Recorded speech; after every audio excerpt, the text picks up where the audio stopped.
దేవుని యొక్క వాక్యాన్ని మనం ఈ సమయంలో మనము ధ్యానం చేసుకుందాం. ఈ నెలలో ప్రభు మనల్ని ప్రేమించి ప్రతి నెలలో కూడా నెలకి ఒక వాగ్దానాన్ని ప్రభు మనకిస్తూ ఉన్నారు. వాగ్దానము దాని యొక్క ప్రాధాన్యత ఏంటో మనందరికీ తెలిసినటువంటిదే కనుక మరలా దాని గురించి ప్రత్యేకంగా నేను వివరించడం లేదు. ఈ నెలలో ఈ మే మాసంలో 1వ తారీఖున దేవుడు మనకి ఇచ్చినటువంటి వాగ్దానం ఏమిటో చూచినటువంటి వారు ఎవరైనా చెప్పగలుగుతారా? ఏం చేస్తారని ప్రభు చెప్పారు? మంచి, వెరీ గుడ్. దేవుడి వాక్యాన్ని చదువుకుందాం, ఎందుకంటే అందరూ కూడా చూడలేదు, సరైనటువంటి అవగాహన ఉండదు కనుక. యెహోషువ గ్రంథం 3వ అధ్యాయం, యెహోషువ గ్రంథము 3వ అధ్యాయము 7వ వాక్యాన్ని మనం చదువుకుందాం. అప్పుడు యెహోవా యెహోషువతో ఇట్లా నేను మోషేకు తోడై ఉండినట్లు నీకును తోడై ఉందును, ఇశ్రాయేలీయులు అందరూ ఎరుగునట్లు నేడు వారి కన్నుల ఎదుట నిన్ను గొప్ప చేయ మొదలు పెట్టెదను. అందరి మాట చెప్పండి. నిన్ను గొప్ప చేయ మొదలు పెట్టెదను. మరొకసారి, నిన్ను గొప్ప చేయ మొదలు పెట్టెదను. మూడవసారి అందరూ బిగ్గరగా మీరే చెప్పండి. ప్రియమైన దేవుని బిడ్డలారా, ఈ నెలలో ఈ మే మాసంలో మనకి ప్రభువు ఇస్తున్నటువంటి ఒక శ్రేష్టమైనటువంటి వాగ్దానం, అలనాడు మన పితరుడైనటువంటి యెహోషువకి ఎవరి వాగ్దానం ఇచ్చారు?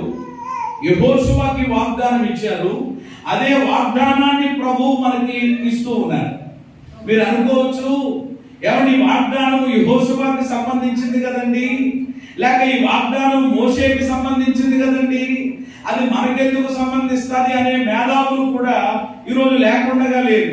కానీ నేనంటాను, అది ఎవరికి ఇచ్చింది అయినప్పటికీ కూడా అది ఇచ్చింది ఎవరన్నమాట? దేవుడు. ఆ దేవుడు ఎవరు అని అంటే కనుక పక్షపాతము లేని దేవుడు. హల్లెలూయా. ఏమి లేని దేవుడు అంటే ఆ వాగ్దానం ఇచ్చి వాళ్ళని ఎలా దీవించాలని అనుకుంటున్నాడో అలాగే మనల్ని కూడా అది అంటే వాళ్ళకి ఎలాగైతే చెందుతుందో అది మనకి కూడా చెందుతుంది. అయితే విశ్వాసంతో దానిని ఎవరు స్వతంత్రించుకుంటారో, విశ్వాసంతో స్వతంత్రించుకున్నటువంటి వారి జీవితాల్లో వాగ్దానమును దేవుడు ఏం చేస్తాడనమాట? నెరవేరుస్తాడు. కాబట్టి ప్రియమైన దేవుని బిడ్డలారా, దీనికి మనము వేరే విధానాలు లేక ఆలోచించడానికి అవసరం లేదు. ఇక్కడ దేవుడు యెహోషువతో చెప్తూ ఉన్నారు, నేను మోషేకి ఎలాగైతే తోడుగా ఉన్నానో అలాగే నీకు తోడుగా నేను ఉంటాను, నిన్ను గొప్ప చేయ మొదలు పెట్టాను. ఏమంటున్నారు ఆయన? ఏం చేస్తారట? మనము ఆరాధించే దేవుడు ఎవరు అని అంటే గొప్ప దేవుడు. మనం ఆరాధించే దేవుడు ఎవరండి? గొప్పవాడు. దాని మనం 147వ కీర్తన చదివాం కదా. 147వ కీర్తన 5వ చరణంలో ఉంటుంది, మన ప్రభువు గొప్పవాడు, ఆయన అధిక శక్తి. ఈరోజు మనం ఆరాధిస్తున్నటువంటి దేవుడు, మనము నమ్మిన దేవుడు గొప్పవాడు. అలాగే 1 యోహాను పత్రిక 4వ అధ్యాయం 4వ వచనంలో ఉంటుంది, చిన్న పిల్లలారా, కట్టత వాక్యమే కదండి, మీరు క్రీస్తు సంబంధులు, మీలో ఉన్నవాడు లోకములో ఉన్నవాని కంటే గొప్పవాడు. ఎంత అద్భుతమైన మాట! మీలో ఉన్నవాడు లోకములో ఉన్నవాని కంటే గొప్పవాడు. ఇప్పుడు ఈ మాట మీ ప్రక్కన ఉన్నటువంటి వాళ్ళకి చెప్పండి ఒకసారి. నీలో ఉన్నవాడు లోకములో ఉన్నవాని కంటే చెప్పాలి మీ పక్కన ఉన్నవాడు. ఈరోజు ఇది మనకి తెలియాలి. ఈరోజు దేవుని బిడ్డలుగా ఈ సత్యం మనకి తెలియాలి. మనలో ఉన్నవాడు చెప్పండి ఎవరన్నమాట? ఎవరికంటే? లోకములో ఉన్నవాని కంటే. ఎవరు చెప్పండి? లోకములు ఎవరున్నారు? లోకములు ఎవరున్నారండి కదా. ఏమంటే ప్రియమైన వాడి కంటే, ఏమంటే వాడికి ఉన్నటువంటి శక్తుల కంటే, వాడికి ఉన్నటువంటి బృందము కంటే, ప్రియమైన దేవుడు బిడ్డలారా, ఈరోజు మనలో ఉన్నటువంటి దేవుడు ఎవరు అని అంటే, ఈరోజు ప్రియమైన దేవుని బిడ్డలకు దేవుని గొప్పతనం చెప్పండి ఏమవ్వాలి? తెలియాలి. హల్లెలూయా. దేవుని గొప్పతనం తెలియాలి. ఈరోజు నిజంగా దేవుని గొప్పతనాన్ని మనకి తెలిస్తే కనుక, దేవుని గొప్పతనం ఏంటో మనకు అర్థమైతే కనుక, ఎలాంటి పరిస్థితుల్లోనైనా కానీ మనం ఎవరి మీద ఆధారపడతామంటే దేవుని మీదనే ఆధారపడతాం, దేవునిలోనే ఆనందిస్తాం, ఆయన్నే మనము. ఈరోజు ఇంకా తెలియట్లేదు చాలా మందికి. అందుకని ఎవరెవరి మీద ఆధారపడుతున్నారు, వేటి మీద ఆధారపడుతున్నారు, ఎక్కడెక్కడో ఏమండి ఆనందించే వారిగా ఉంటున్నారు. ఈరోజు మన ప్రభువు ఎవరు అనంటే గొప్పవాడు, ఆయన బిడ్డలను గొప్ప చేయవాడు. చేతులెత్తి స్తోత్రం చెప్పండి. హల్లెలూయా. ఆయన బిడ్డలను ఏం చేస్తారంటే ఆయన, ఈ మాట ఏమండి యెహోషువతో ప్రభు అంటున్నారు. ఎలాంటి సందర్భంలో అంటున్నారంటే, ఇశ్రాయేలీలు యెహోషువను దేవుడు నియమించిన నాయకునిగా, దేవుడు ఏర్పాటు చేసినటువంటి నాయకునిగా, ఏమండి అలాగే ఆ ప్రజలు ఆయన్ని అనుసరించేటువంటి నాయకునిగా, దేవుని తోడు కలిగినటువంటి నాయకునిగా గుర్తించులాగున చేసేదనని దేవుడు ఈ మాట ఇశ్రాయేలీల ప్రజలందరి ఎదుటే చెప్పండి ఎవరితో చెప్తున్నారన్నమాట? యెహోషువతో. ఏమని? నిన్ను గొప్ప చేస్తాను. ఆమేన్. హల్లెలూయా. వాళ్ళకి తెలియాలి కదా. కొన్నిసార్లు చూడండి, మన ఏమంటే గొప్పతనం ఏంటో తెలియడం కొరకు, ఏమంటే దేవుని యొక్క గొప్పతనాన్ని ఆయన సాగడం కొరకు, ప్రియమైన దేవుని పిల్లరా, మనం ఎవరి మధ్యలోనైతే ఉన్నామో, ఏ ప్రజల మధ్యలోనైతే ఉన్నామో, ఆ ప్రజలు గుర్తించేలాగున ప్రభు మనల్ని ఏం చేస్తారు? గొప్ప చేస్తారు. అలా కూడా ప్రియమైన దేవుని పిల్లరా, దేవుడు ఇక్కడ యెహోషువకి ఈ శ్రేష్టమైనటువంటి వాగ్దానము ఏమంటే ఇవ్వడం జరుగుతుంది. వాగ్దానముగా పలికినటువంటి మాట ఇది. నిన్ను నేను గొప్ప చేయడం మొదలు పెడుతున్నాను. ఈ రోజు నుంచి నేను ప్రారంభిస్తున్నాను. యెహోషువా, నీవు ఏ మాత్రం కూడా జడియకు, ఏ విషయాన్ని బట్టి నువ్వు భయపడకని చెప్పి ఏమంటే దేవుడు ఆయన్ని ధైర్యపరుస్తూ ఏమండి యెహోషువాకు దేవుడి వాగ్దానం ఇస్తా ఉన్నారు. ఏమండి మనం అందరం కూడా ఏమంటే మన బిడ్డలు చెప్పండి ఏం అవ్వాలని ఆశిస్తాం? ఎవరైనప్పటికీ మాట్లాడరేమా? మీ బిడ్డలు ఏమవ్వాలని ఆశపడతారు మీరు? అంతే కదా. ఏమండి రిక్షా పుల్లర్ అయినా కానీ, ఏమండి ఆ తండ్రి రిక్షా పుల్లర్ అయినా అంటే రిక్షా తొక్కుతున్నా తన కుమారుడు ఏం కావాలని ఆ తండ్రి ఆశపడతాడు? మాట్లాడరేమా? ఇంజనీర్ కావాలి, డాక్టర్ కావాలి, లేకపోతే ఒక ఉన్నతమైన స్థితిలో ఉండాలి అని ఆశపడతారు కదా.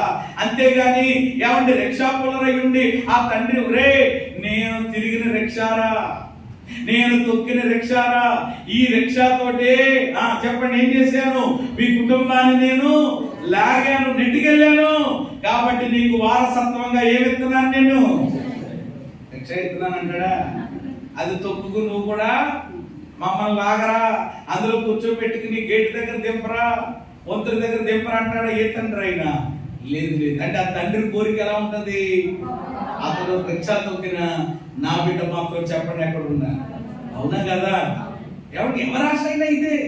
అంటే మన బిడ్డలు ఎవరు గొప్పవారు అవ్వాలని ఆశపడినట్లు ప్రియమైన దేవుని బిడ్డలారా, ఆయన బిడ్డలమైన, ఆయన ప్రజలమైనటువంటి ఏమంటే మనము కూడా గొప్పవారు అవ్వాలని, గొప్పగా ఉండాలని పరలోకపు తండ్రి చెప్పండి ఏమవుతున్నారు? ఆశపడుతున్నారు. మత్తయి సువార్తలో అద్భుతమైనటువంటి ఎగ్జాంపుల్ ఉంటుంది, చదవట్లేదు, మీరు తీయాల్సిన పని లేదు. అవసరమైనప్పుడు నేను చెప్తాను వినండి. అప్పుడు దాకా మీ తలలో ఏమంటే పైకెత్తి నా వైపు చూస్తూ యేసయ్య చెప్పారు కదా అంత అద్భుతంగా. మీ కుమారుడు వచ్చి, నాన్న నాకేం కావాలి? రొట్టె కావాలి అని అడిగితే మీరు ఏమివ్వరు? రాత్రివ్వరు. ఏమంటే నాన్న నాకు చేప కావాలి అని అడిగితే ఏమివ్వరు? పామునివ్వరు. లేక నాకు గుడ్డు కావాలి అని అడిగితే ఏమివ్వరు? తేలునివ్వరు. మీరు చెడ్డవారై ఉండి మీ పిల్లలకు మంచి ఈవులను ఎరిగి ఉండగా, ఏమంటే మీరు చెడ్డవారై ఉండి మీ పిల్లలకు మంచి ఇవ్వాలి అని కోరుకొనుచు ఉండగా, మీ పరలోకపు తండ్రి అంతకంటే గొప్ప ఈవలనిచ్చును. చేతుల పైకెత్తి స్తోత్రం చెప్పాలి. దేవునికి మహిమ కలుగునుగా. సరే, దేవుని ఉద్దేశం అది. మనకే ఎంత ఉంటే నీకే ఎంత ఉంటే మరి ఆయనకి ఎంత ఉంటుంది? మనకే ఇన్ని లెక్కలు ఉంటే, మనకే ఇన్ని ఆలోచనలు మన పిల్లల విషయంలో ఉంటే చెప్పండి, మనలను తన స్వరక్తమిచ్చి సంపాదించుకున్నాడు. ఆయన తన రక్తముతో మనలను కన్నాడు. ఏమన్నా, ఆయన తన రక్తముతో మనలను కొన్నాడు. ఆయన సొంతైనటువంటి ప్రజలుగా చేసుకున్నటువంటి నిన్ను నన్ను చెప్పండి ఎలా చేయాలని ఆయన ఆశపడుతున్నారు అని అంటే గొప్పవారిగా. హల్లెలూయా. అందుకని ఇక్కడ ప్రభు అంటున్నారు, ఈ నెలలో దేవుడు ఇస్తున్నటువంటి వాగ్దానం మరి ఎంతమంది దీని విశ్వాసంతో స్వతంత్రించుకుంటారో లేదో నాకు తెలియదు, కానీ దేవుడు ప్రియమైన దేవుడు బిడ్డలారా నాకు ఇస్తున్నటువంటి వాగ్దానంగా, నా కుటుంబానికి దేవుడు ఇస్తున్నటువంటి వాగ్దానంగా ఎవరు నేను నమ్ముతున్నాను, విశ్వసిస్తున్నాను. ప్రియమైన దేవుడు బిడ్డలారా నీవు కూడా అలాగే విశ్వసించినట్లయితే ఇదిగో నిశ్చయముగా ఎవరి దేవుడు మనలను గొప్ప చేయడం ఆయన మొదలు పెడతా ఉన్నారు. హల్లెలూయా. అయితే ఇక్కడ ఒక విషయాన్ని గమనించాలి, మనమంతటా మనము ఎవరము కూడా ఏమవ్వలేము, గొప్పవారం అవ్వలేము. ఇది ప్రతి ఒక్కరూ గమనించవలసినటువంటి సత్యం. మనం ఎవరం కూడా శత ప్రయత్నాలు చేసి తల్లక్రిందులుగా తపస్సు చేసినా గానీ చెప్పండి ఏమవ్వలేము. నేనైనా మీరైనా ఎవరైనా ఏమవ్వలేదు చెప్పండి. మనమంతటా మనము గొప్పవారు కాలేం. ఏమన్నా మన యుక్తుల వలన, మన యొక్క ప్రణాళికల వలన, మనం వేసుకునేటువంటి మాస్టర్ ప్లాన్ల వలన, మరొక దాని వలన మనం ఎవరము కూడా గొప్పవారము అవ్వలేము. మన పిల్లలను గొప్ప చేయలేము. ఎవరు చేయాలన్నమాట? ఏది చేసినప్పటికీ కూడా, ఏది జరిగినప్పటికీ కూడా ప్రియమైన దేవుని బిడ్డలారా ఆశ అయితే పడతాం. ఎవరి ఆశ కలిగి ఉండడం తప్పులేదు. ఆశ కలిగిన ప్రాణమును ఆయన తృప్తిపరచువాడు. అయితే ఎవరు మనంతటా మనం ఏదో గొప్పవాళ్ళం అయిపోవాలి. కొందరు అదే కొందరు ఆలోచనలు అవి, వాళ్ళు ఏదో కొన్ని పథకాలు వేసేసుకుని వేలు లెక్కలు వేసుకుని అలా చేస్తే ఇలా చేస్తే ఇలా వెళ్తే అలా వెళ్తే ఏదో నెమ్మదిగా ఏమండి పైకి ఎక్కేద్దాం, అదే చేద్దాం ఇది చేద్దాం అని అనుకుంటారు. బైబిల్లో భక్తులు అలా ఎవరు అనుకోలేదు. ఆఖరికి దావీదు లాంటి ఆయనే దేవుడికి ఎలాంటి ప్రార్థన చేశాడు? 61వ కీర్తనలో అంటాడు కదా, దేవా నేను ఎక్కలేనంత ఎత్తైన కొండపైకి నన్ను. చూసారా, అలాంటి ఆయన ఏమని కోరుతున్నాడు?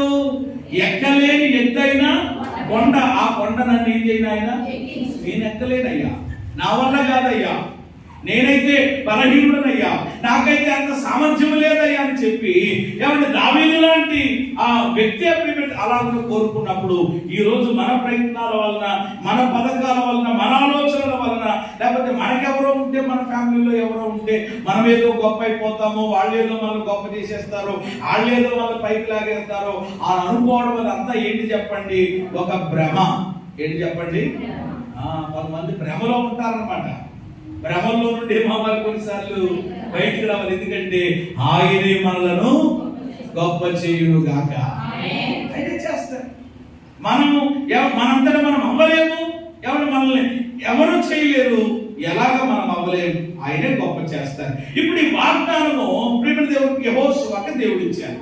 ఇప్పుడు మనం చదివాం యెహోషువ గ్రంథం 3:7 నిన్ను గొప్ప చేయ మొదలు పెట్టేదను అని దేవుడు ఇచ్చారు. ఎవరు వాగ్దానం చేసిన దేవుడు ఎవరని మనకు తెలుసు. ఆయన వాగ్దానం ఇచ్చారు అని అంటే తప్పకుండా దాన్ని ఏం చేస్తారు? నమ్మదగిన వాడు ఆయన. ఏదో మాటలు ఇచ్చేసి ఏదో చెప్పేసి అలా చేస్తాను ఇలా చేస్తాను, ఇంకా టైం వచ్చింది కాబట్టి, సందర్భం వచ్చింది కాబట్టి నేను చెప్తున్నాను.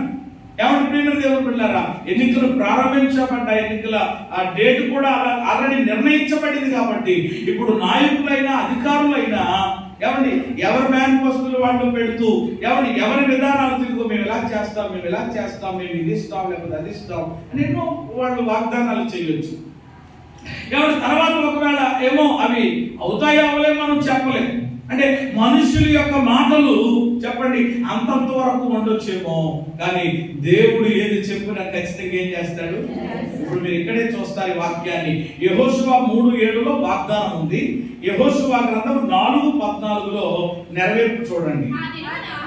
4:14 అక్కడే ఆ దినమున యెహోవా ఇశ్రాయేలీయులు అందరి ఎదుట యెహోషువను గొప్ప చేసెను గనుక వారు మోషేను గౌరవపరిచినట్లు అతని బ్రతుకు దినములన్నింటిను అతనిని గౌరవపరిచింది. దేవునికి మహిమ కలుగునుగా. వాగ్దానం చేసిన వాడు ఎవరైనా అనుకున్నాం? ఇప్పుడు చూసారా ఆయన ఎంత నమ్మదగిన వాడు.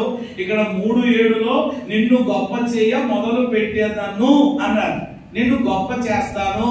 యెహోషువ, ఈ ప్రజలు ఏదో అనుకుంటున్నారేమో, వీళ్ళ కళ్ళ ముందే చేస్తాను చూడు, వీళ్ళందరూ ఎదుటే చేస్తాను చూడు అని ప్రియమైన దేవుని బిడ్డలారా వాగ్దానం ఇచ్చి అక్షరాల ఆ వాగ్దానమును యెహోషువ జీవితంలో దేవుడు ఏం చేశాడు?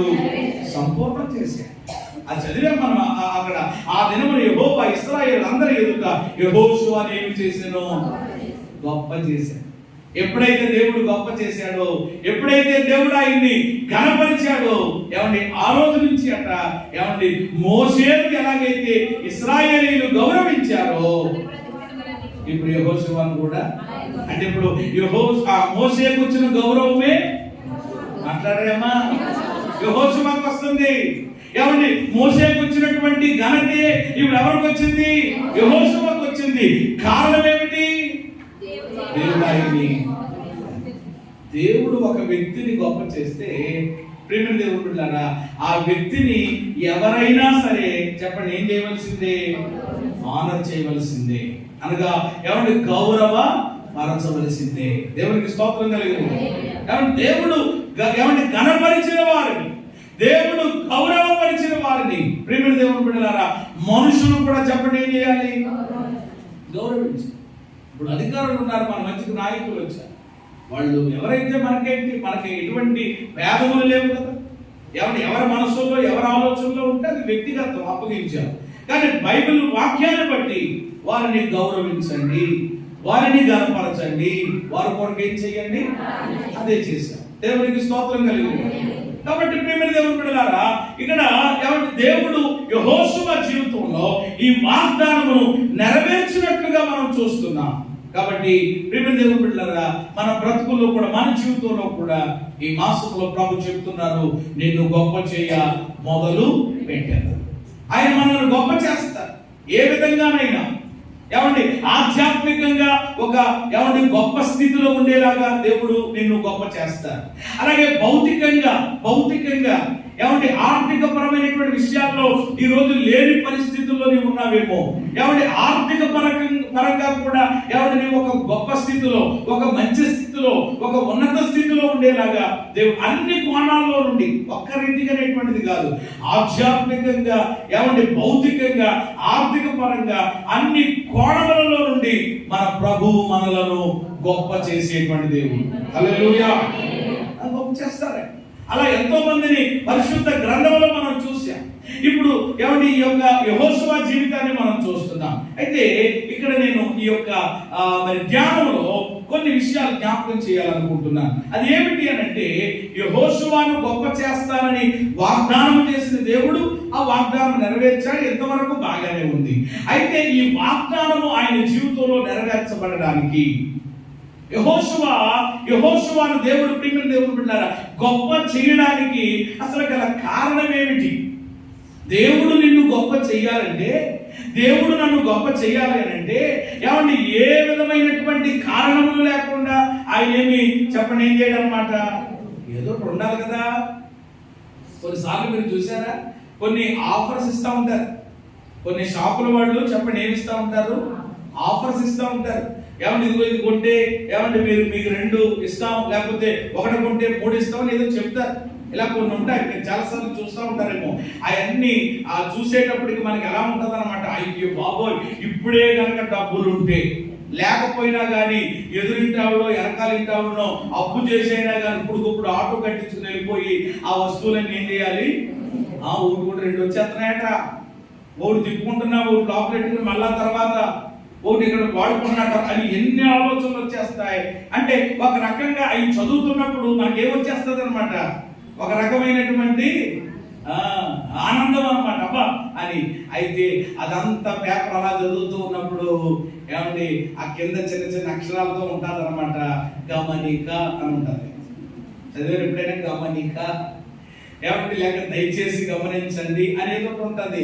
అక్కడ వెంటనే రాయబడినటువంటి మాట ఏంటంటే ఏమని ఉంటుంది? చదవలేదేమి ఇప్పుడు మీరు?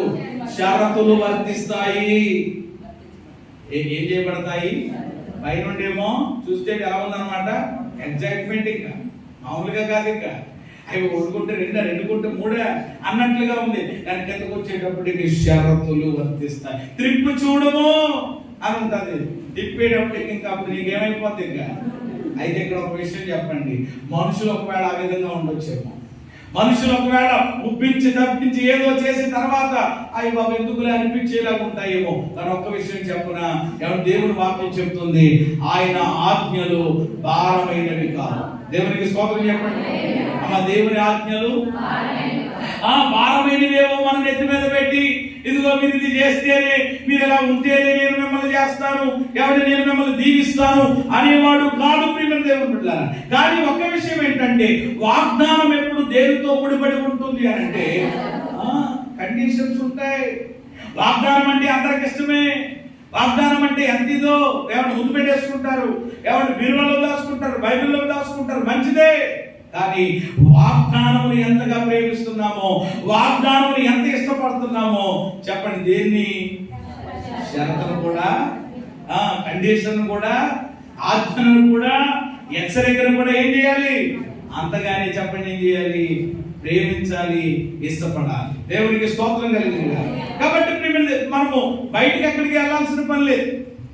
అంటే ఈ అంశంలో బయటికి వెళ్ళాల్సిన పని ఉన్నది, కానీ నేను వెళ్ళడం లేదు. ఇంకా పరిశుద్ధాత్మ దేవుడు నాకు ఇచ్చిన తలంపును బట్టి ఏ వ్యక్తికైతే దేవుడు వాగ్దానం చేసి నెరవేర్చాడో ఆ వ్యక్తి జీవితంలో నుండే కొన్ని పాఠాలు మనం నేర్చుకుందాం.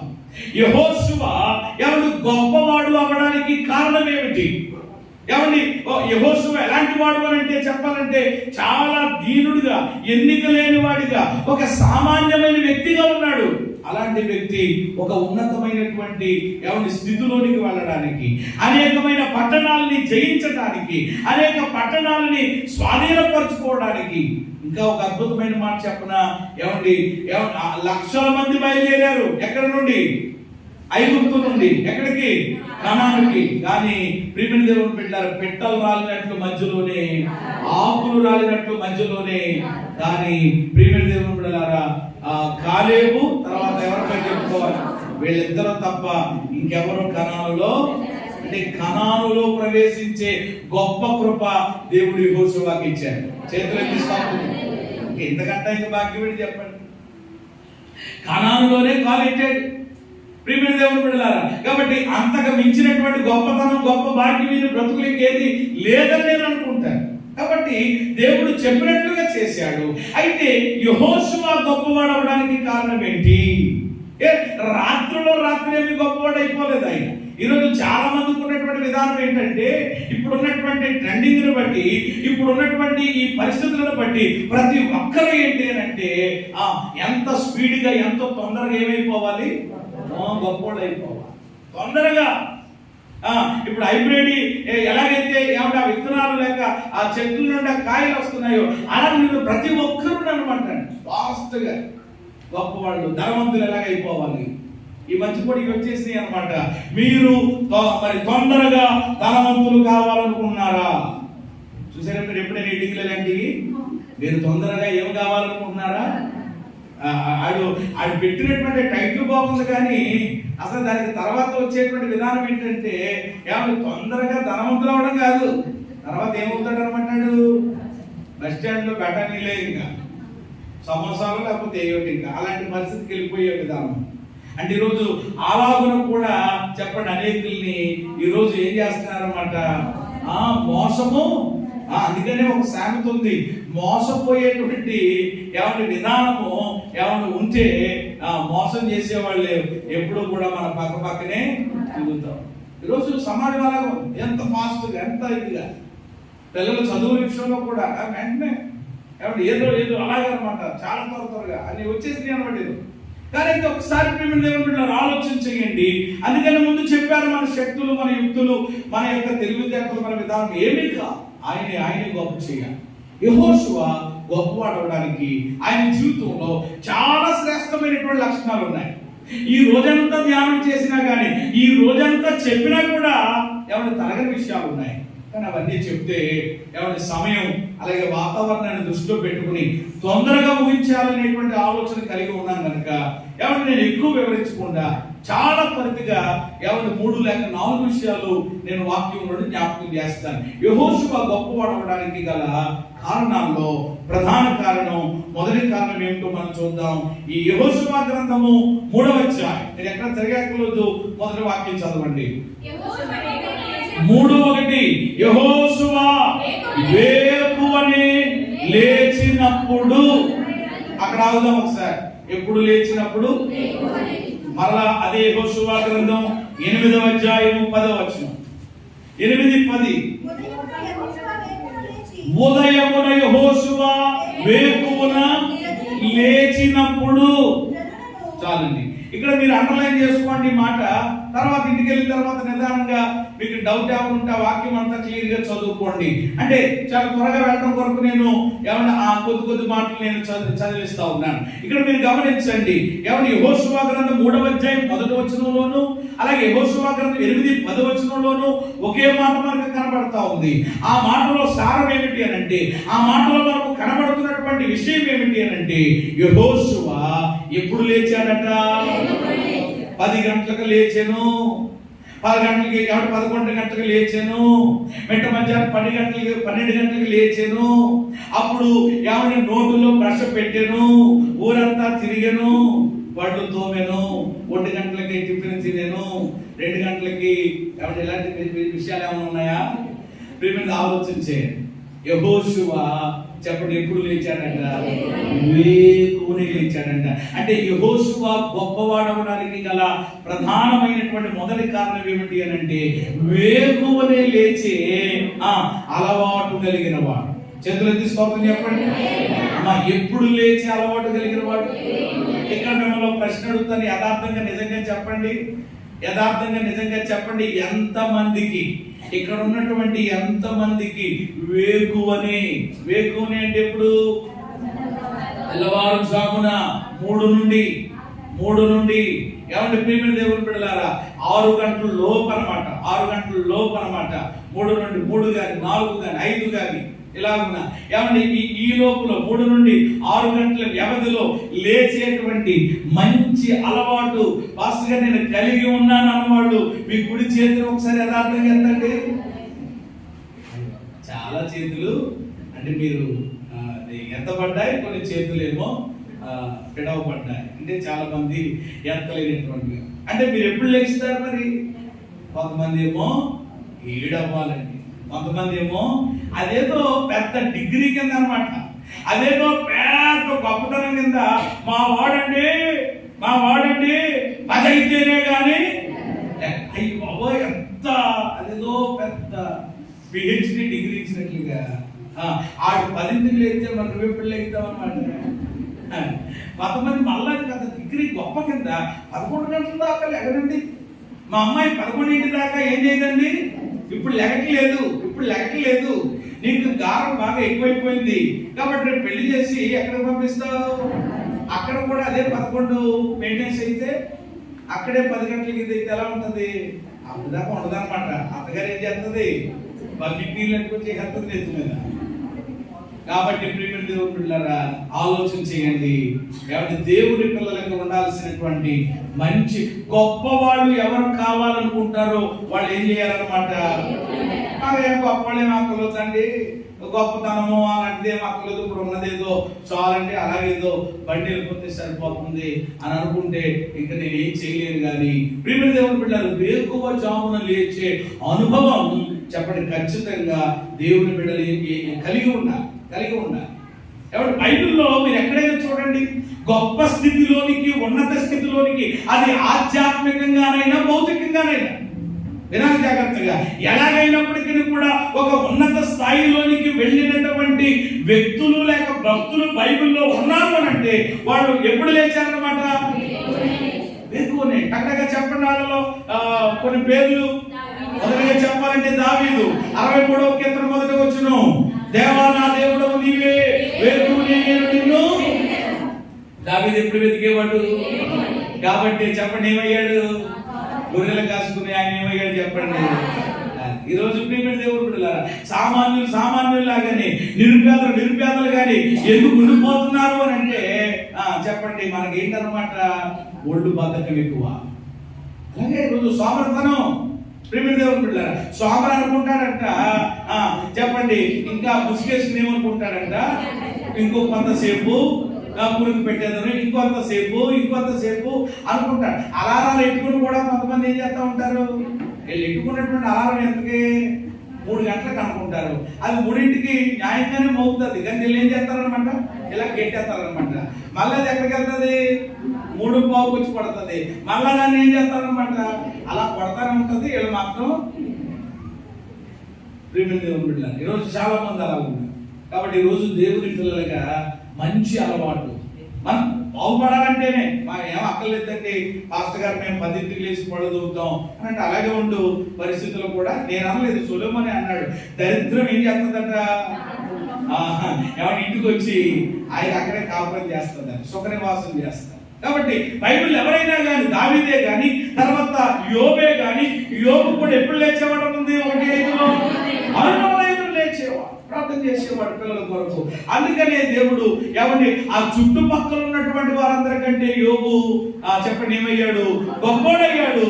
ఎవరు అంత గొప్పోడు చుట్టుపక్కల ఎవరో కూడా. ఇంకా చెప్పాలి అని అంటే ఇంకెవరండి, హిజ్కియా. ఆయన కూడా హిజ్కియా కూడా రాజయ్య ఉండి ఆయన కూడా ఎర్లీ మార్నింగ్ లేచేవాడు, దైవ సన్నిధికి వెళ్ళేవాడు, చక్కగా ప్రార్థన చేసుకునేవాడు. మందిరంలో ఏమన్నా బూజులు గీజులు ఉంటే దులిపేసేవాడు, ప్రార్థన చేసుకున్నప్పుడు వచ్చి. ఇలా ఉన్న చాలా మంది గొప్ప స్థితికి వెళ్ళిన వాళ్ళందరూ ఎప్పుడు లేచిన వాళ్ళు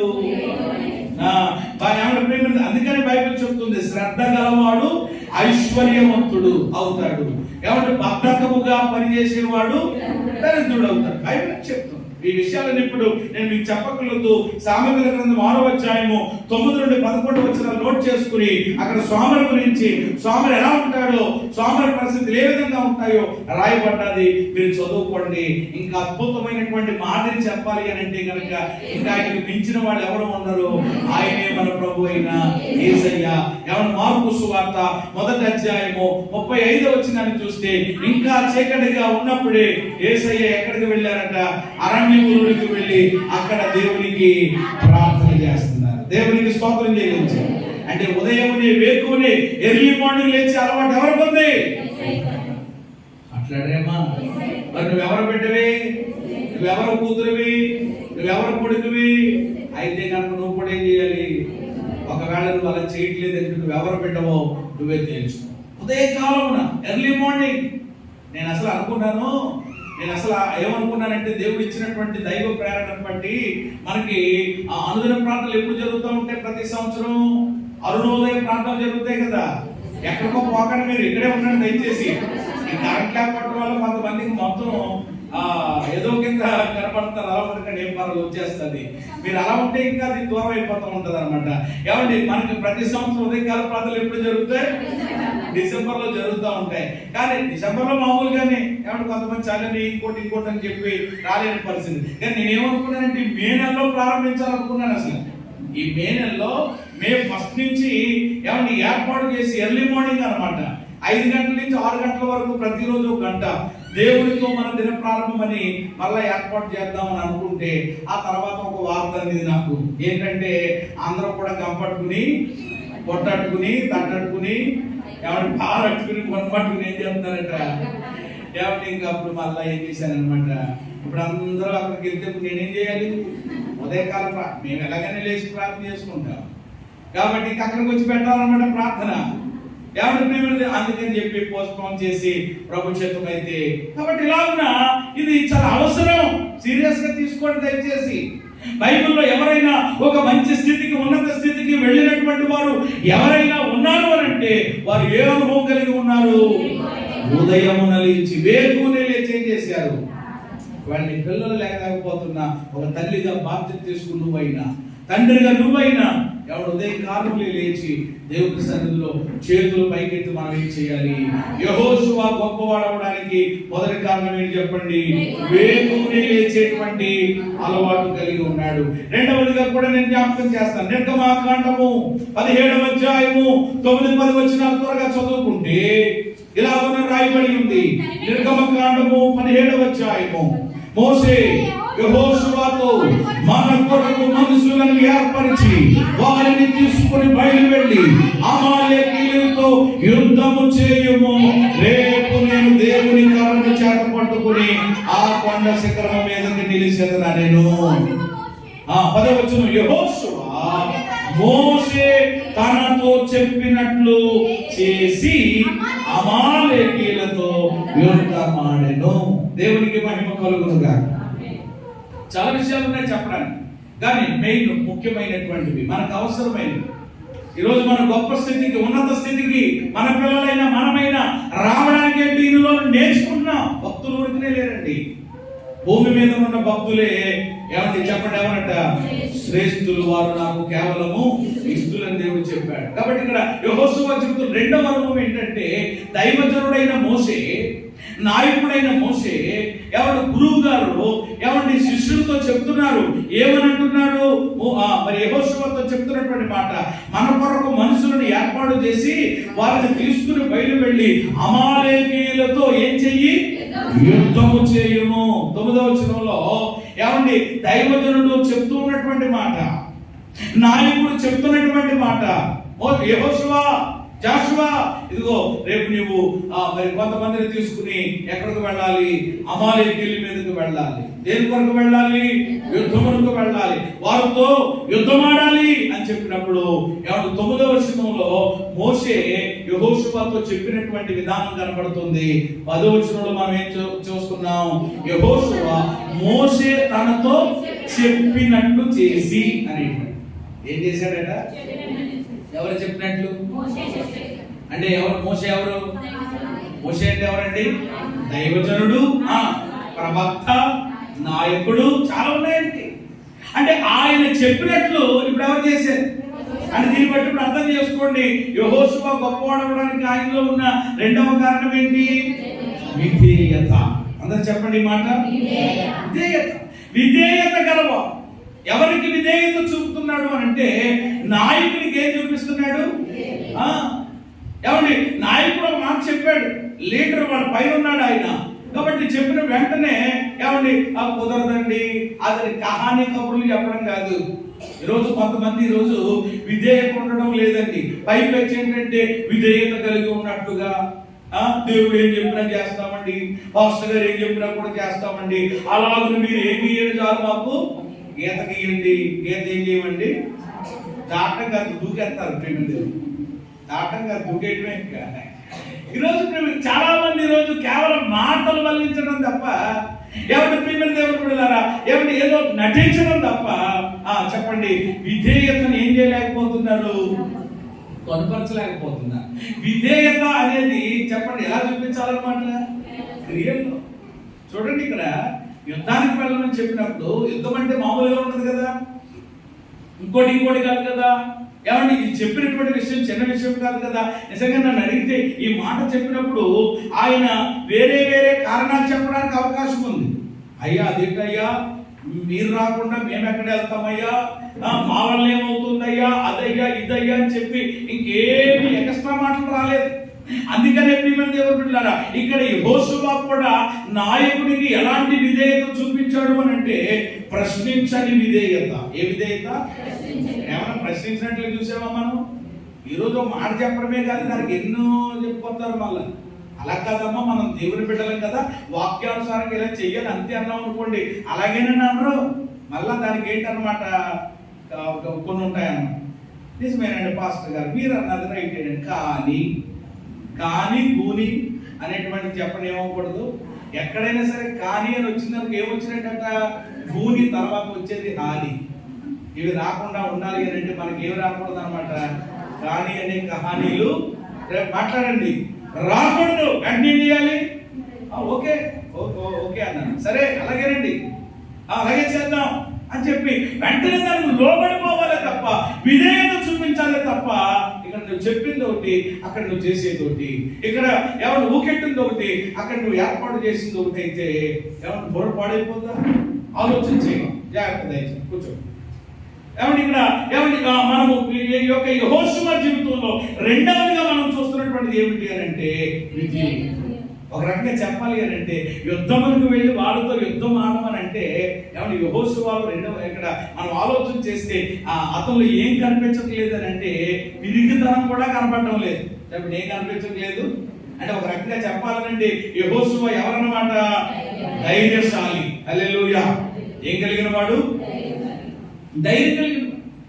ఏమండి మరి అదేంటయ్యా యుద్ధం ఆడాలా, అయినాక నేను కత్తెలా పట్టుకొని నేను ఎలాగా యుద్ధానికి వెళ్ళి ఇలాంటి ఏం చెప్పలేదు. ఇంకా నాయకుడు చెప్పాడు, సేవకుడు చెప్పాడు, వెంటనే ఏమన్నా నేను ఆ పని చేయాలంతే, తర్వాత ప్రభువే చూసుకుంటాను. ఏమన్నా ఆ విజేయత ఏమన్నా యెహోషువ జీవితంలో ఉంది కనుకనే యెహోషువ దేవుడు చెప్పండి ఇశ్రాయేలు ప్రజలందరి ఎదుట గొప్ప చేశాడు. దేవునికి మహిమ కలుగునుగా. బైబిల్ ఇలా చాలా మంది, యెహోషువనే కాదు ఇంకా చాలా మంది వ్యక్తులు చూస్తారు. అందులో చాలా మొట్టమొదటిగా మనకు కనబడే వ్యక్తి ఎవరు అంటే అబ్రహాం అని చెప్పాలి. ఆదికాండం 12వ అధ్యాయము మొదటి 2 వచనాల్లో మనం ఏం చూస్తాం? ఎవరు? యెహోవా నీకు లేచి నీ దేశం నుండి, నీ బంధువుల యొద్ద నుండి, నీ తండ్రి యొద్ద నుండి బయలుదేరి నేను నీకు చూపించు దేశమునకు వెళ్ళుము. ఆ తర్వాత ఏమన్నారు ప్రభు? నిన్ను గొప్ప జనముగా చేసి నిన్ను ఆశీర్వదించి నీ నామమును. చూసారా? గొప్ప గొప్ప గొప్ప అనే మాటలు ఎన్ని వచ్చినాయి అక్కడ? నిన్ను గొప్ప చేసి, గొప్ప జనముగా చేసి నేనేం చేస్తాను? ఎవరు చెప్పారన్నమాట? అయితే దేవుడు ఏమన్నారు? అలా నిన్ను గొప్ప చేయాలి అని అంటే, గొప్ప జనముగా నువ్వు చేయబడాలి అని అంటే, నువ్వు గొప్పగా ఉండాలి, ఆశీర్వదించబడాలంటే నేను నీకు చూపించు దేశమునకు వెళ్ళుము అని దేవుడు చెప్పారు. వెళ్ళుము అని దేవుడు చెప్తే ఎవరు ప్రియమైన దేవుడు పిల్లారా 4వ వచనంలో మీరు ఏం చూస్తారు? 4వ వచనం కూడా చదివేయండి. మరి యెహోవా తనతో చెప్పిన ప్రకారము అబ్రహాము వెళ్ళెను. ఈ 2 మాటలు అండర్లైన్ చేసుకోండి, రౌండ్ అప్ చేసుకోండి మీ బైబిల్లో. పైన ఏమనుంది? వెళ్ళుము అని చెప్పారు దేవుడు. ఇక్కడ 4వ వచనం ఏమనుంది అంటే అబ్రహాములో ఏముంది? విధేయత ఉంది కాబట్టి గొప్పవాడు. విధేయత ఉన్న వాళ్ళు ఎప్పుడైనా గొప్పవాళ్ళు అవుతారు. విధేయత కలిగిన వాళ్ళు ఎప్పటికైనా ఆశీర్వదించబడతారు. విధేయత కలిగిన వాళ్ళు ఎప్పటికైనా ఆధ్యాత్మికంగానైనా ఏ స్థితిలోనైనా ఒక ఉన్నత స్థితిలోనే ఉంటారు. విధేయత లేకుండా మన జీవితంలో చెప్పండి ఏమవ్వలేము. హలో, మీరైనా మీ పిల్లలైనా విధేయత అనేది నేర్చుకోండి దయచేసి. దైవ సేవకుడు వయసులో ప్రియమైన దేవుని బిడ్డలారా మీకంటే చిన్నవాడే కావచ్చు. దైవ సేవకుడు ప్రియమైన దేవుని బిడ్డలారా మీకంటే ఒకవేళ చదువులోనే ఇంకో విషయంలోనే ఎవరు ఇదే లేనివాడు తక్కువవాడు కావచ్చు. కొంతమంది ఏమంటారంటే పాస్టర్ గారు చెప్పినట్లే చెయ్యాలా అని అంటూ ఉంటారు. ప్రియమైన దేవుడు ఇలా కొంతమంది మాట్లాడేటువంటి విధానాలు ఉంటాయి అన్నమాట. ఏమంటే ఇక్కడ చూడండి, దైవ సేవకుని యొక్క మాటకు యెహోషువ విధేయత చూపాడు గనుకనే దేవుడు యెహోషువని ఏం చేశాడు? నేను ఎప్పటికైనా చెప్తా ఉంటాను ఈ మాట, మర్చిపోను. నా ఆత్మీయ తండ్రికి ప్రియమైన దేవుడు ప్రతి విషయంలో కూడా ఏమంటే నేను లోపడ్డాను. ఆయన ఏం చెప్తే అది, ఆయన ఎక్కడికి వెళ్ళాలంటే అక్కడికి. మొట్టమొదటిగా నన్ను ఏమన్నారంటే అబ్బాయి నువ్వు కరపల్లు అని చెప్పేసి అన్నారు అనమాట. సేవకి కాకినాడ దగ్గర ఏమంటే కరప అనేటువంటి ఒక గ్రామం ఉంది. వెంటనే ఆ కరప ఏంటో పరిస్థితి ఏంటో అసలు నాకు తెలియదు. అసలు అంటే ఇప్పుడు అబ్రహాము దేవుడు నువ్వు లేచి దేశాన్ని వదిలిపెట్టి వెళ్ళమన్నట్లుగా అసలు ఆ ఏరియా ఏంటో పరిస్థితులు ఏంటో తెలియదు. మన ఆత్మీయత అక్కడ చెప్పారు సేవలో పరిచర్యలో ఉండగా. వెంటనే ప్రార్థన చేసుకున్నాను, ప్రభా మరి ఆ ప్రాంతం ఆ పరిస్థితులు తెలియదు నాయనా అని చెప్పి వెంటనే ఆ సమయంలో మా తల్లిదండ్రులు కాస్త సహకారంగా తీసుకుని ఏవో ఉన్న కొన్ని సామాన్లు ఆటోలు వేసుకుని వెళ్ళిపోయాము అక్కడికి. మొత్తం మీద ఆ సెంటర్లోకి వెళ్ళి మొత్తం మీద బాబు ఇక్కడ ఎక్కడైనా అద్దెకి గృహం దొరుకుతుంది అంటే ఆ వాటర్ ట్యాంక్ ఉంటుందని అలా వెళ్ళండి, అక్కడ కొన్ని ఇళ్ళు ఉంటాయని ఏదో చెప్పారు. మొత్తం మీద ప్రార్థన చేసుకుని వెళ్ళాం. అక్కడ ఒక అద్దెకి ఇల్లు తీసుకున్నాం. కొంతకాలం అక్కడ ఉండి ప్రియమైన దేవుని బిడ్డలారా ఆ చుట్టుపక్కల ప్రాంతాలన్నీ కూడా ఏమండి చాలా ప్రాంతాలు అనమాట. అర్ధకట్లని, గొర్రెపల్లని, ఏమండి సావరం అని ఇలా చాలా ఉన్నాయి. అవన్నీ కూడా నేను మామగారు పాస్టర్ గారి గురించి చాలా మంది ఏమనుకుంటారంటే ఈ అల్లయ్య ఏదో వచ్చేసాడు, ఏమంటే పైన వేసాడు, కింద వేసాడు, ఆ కింద వేసాడు, పైన వచ్చాడు అంటే ఏమంటే దీని వెనకాల ఇంకా బోల్డ్ అంతా సాక్షి బోల్డ్ అంత కథ ఉంటుంది. మా అమ్మగారిని సైకిల్ మీద వెనకాల ఎక్కించుకుని, మా అమ్మగారు దేవుడి కృపను బట్టి ఈ మధ్య కాలంలోనైతే గడిచిన దినాల్లో ఆమె మరణించేటప్పుడు కొంచెం బలహీనం అయిపోయారు, కానీ అప్పుడు దేవుడి కృపను బట్టి చక్కగా ఉండేవారు అనమాట. నేనేమో ఇలా ఉండేవాడిని అనమాట. ఆవిడ కొంచెం మా అమ్మగారిని సైకిల్ మీద ఎక్కించుకుని ఆ సైకిల్ తొక్కుకుని నిజంగా రోజుకి ప్రియమైన దేవుని బిడ్డలారా ఒక 20 కిలోమీటర్లు 30 కిలోమీటర్లు అర్ధకట్ల బావారం ఏమన్నా చుట్టుపక్కల ఉంటాయన్నమాట. ఎప్పటికీ ఒక్కోసారి అన్ని గ్యాప్ మొత్తం ఉంటాయి. ఏమంటే కలిసి మా అమ్మగారిని తీసుకుని సువార్త పరిచర్యకి వెళ్ళి అక్కడ 10 మంది కూర్చుంటే వాళ్ళకి దేవుడి వాక్యం చెప్పి దేవుడి మాటలు చెప్పి అలా ఉన్నానమాట. కొంతకాలం అక్కడ పరిచయం చేయడానికి సంఘం చక్కగా బలపరచబడుతుంది. సంఘం రోజు రోజుకి చక్కగా ప్రజలు వస్తున్నారు, దేవుడి కార్యాలు జరుగుతున్నాయి. ఈ లోపల చుట్టుపక్కల పాస్టర్లకి మొత్తం మీద ఏదో చేసేలా ఉన్నారా బాబు, మొత్తం మీద వీళ్ళకి ఏదో మొత్తం మీద మనకి పరిచయం ఏదో పెరిగిపోతుంది, ప్రజలు వచ్చేస్తున్నారు అంటే ప్రతి శనివారం అక్కడ ప్రత్యేకమైనటువంటి ప్రార్థన ఉండేది అనమాట. ఏమంటే అనేక మంది ప్రజలు వచ్చేస్తున్నారు. మొత్తం మీద ఆ లోకల్లో కొంతమంది ఆలోచన చేసుకుని ఏదో రకంగా పరిచయం మనం అడ్డుకోవాలి, ఇబ్బంది పెట్టాలని చెప్పి కొన్ని ప్లాన్స్ ప్రణాళికలు అవన్నీ నేను చెప్పట్లేదు, కానీ మొత్తం మీద అలా జరిగింది. అయితే సడన్ గా మళ్ళా మా అయ్యగారు చెప్పిన మాట ఏంటంటే, అబ్బాయి వెంటనే నువ్వు బయలుదేరి ఇక్కడి నుంచి నీ పెట్ట పట్టుకుని ఏముంటాయి అన్ని కూడా మరి బయలుదేరి నువ్వు తోటపడి వెళ్ళిపో అని చెప్పేశాను. ఏంటయ్యా ఇప్పుడు ఇక్కడికి ఏదో రమ్మన్నారు, ఇక్కడికి వచ్చాం, ఏదో పరిచయం చేస్తాం, సమస్యలు అనేవి ఎలాగైనా ఉంటాయి, వాటిని ఎదుర్కొందాం, ముందుకెళ్దాం అనేసి అని అనుకుంటుంటే మరలా సడన్గా వెళ్ళమంటున్నారంటే ఇదేంటండి అని చెప్పి ఒక్క మాట కూడా మళ్ళా ఇంకేం చేయలేదు, ఎదురు చెప్పలేమో దేవుని చిత్రం ఎలా ఉందో, దేవుని ప్రణాళిక ఎలా ఉందో, మళ్ళా సామాన్లు అందులో వేసుకుని మళ్ళీ అక్కడి నుంచే మళ్ళా మా ఇంటికి వెళ్ళలేదు, మళ్ళా అలా కొట్టు పిల్లలు దాటి మళ్ళీ అలా మా ఇంటికి వెళ్ళడం కాదు, మళ్ళా సామాన్లు వేసుకుని మొత్తం మీద ద్వారం కూడా ఎక్కడో మనకు తెలియదు అనమాట. మొత్తం మీద అది అడ్రస్ మొత్తం మీద తీసుకుని జాగ్రత్తగా వచ్చేసి ఏమంటే ఆ సెంటర్లోకి వచ్చి సినిమా సెంటర్లో ఏమంటే బండి ఆపి ఆటో ఆపి, బాబు ఇక్కడ తక్కువకి అద్దెకి ఏదైనా ఇల్లు బాగా ఎక్కడ దొరుకుతాయనంటే చెప్పారు అక్కడ ఉన్నటువంటి వాళ్ళు, మీరు ఇదే డైరెక్ట్ చివరికి వెళ్ళిపోండి, బంగారమ్మ కాలనీ అనేది వస్తుంది, ఆ కాలనీలో చాలా తక్కువ ఇల్లు దొరుకుతాయంటే మొత్తం మీద 150 రూపాయలకి షేక్ మేరాబి అనేటువంటి ఒక ఆమె ఏమంటే అద్దెకి మాకు ఇల్లు ఇవ్వడం జరిగింది. దేవుడికి స్తోత్రం చెప్పండి. అక్కడ నుండి ప్రారంభమైంది మా యొక్క కథ. తర్వాత మీకు తెలుసు కాబట్టి ఇంకా ఏమంటే అక్కడతోటి నేను ముగిస్తున్నాను. ఏమంటే తర్వాత విషయాన్ని కాబట్టి రోజు ఎందుకు ఈ మాట నేను చెప్పాలి, ఎందుకు నేను ఈ విషయం చెప్పాలి అని అంటే, నా ఆత్మీయ తండ్రి ఇప్పుడు ఆయన లేడు, ఎక్కడున్నాడు, మరలో అయినా కానీ ఆ రోజు నేను ఆయనకి చూపించాను. ఏది చెప్తే ఈరోజు మీటింగ్ రావాలి, జ్వరం అయినా కానీ వెళ్ళిపోవాల్సిందే. అయ్యగారు నాకు ఈరోజు ఇంట్లో పోలేదండి, నేను రాలేనండి, ఏముంటుంది కదా అంటే నేను బయలుదేరడం, సామాన్లు పెట్టుకోవడం. ఏమంటే ఆ రోజు చూపినటువంటి విధేయత ఈ రోజు అనేకులకు ఆశీర్వాదకరంగా మీ ముందు నిలబెట్టింది. దేవునికి మహిమ కలుగునుగా. కాబట్టి విధేయతలో చెప్పండి ఏముంది, ఆశీర్వాదం. మాట్లాడడం విధేయతలో అది మనము ఆశీర్వదించబడాలన్నా, గొప్ప చేయబడాలన్నా ఏమంటే దేవునికి, ఏమంటే దేవుని వాక్యానికి, దేవుని సేవకునికి ఏం చూపించాలి, చెప్పాలే చాలే అని అనుకుంటే తర్వాత నీ ఇష్టం, ఏం చేయలేదు. బైబిల్లో అవిధేయత చూపించినటువంటి వాడు భ్రష్టులైపోయారు. వాక్యానికైనా సేవకుడికైనా దేవునికైనా అవిధేయత చూపించినటువంటి ప్రతి చోట మనకి కనబడేది ఏంటన్నమాట, నష్టమే. అవిధేయత చూపినటువంటి చోటనల్లా ప్రియమైన దేవుడు ఇబ్బందే కలిగింది. మీరు ఎక్కడైనా చూసుకోండి, అలా అన్ని కూడా నేను చెప్పను. కాబట్టి యెహోషువ గొప్పవాడవడానికి నెంబర్ 2 ఆయనలో ఉన్నటువంటి మంచి లక్షణం ఏమిటి అని అంటే విధేయత. యెహోషువ గ్రంథం 1వ అధ్యాయం 1వ వచనం చదవండి. 3వ వచనం ముగింపుకు వస్తున్నాను నేను.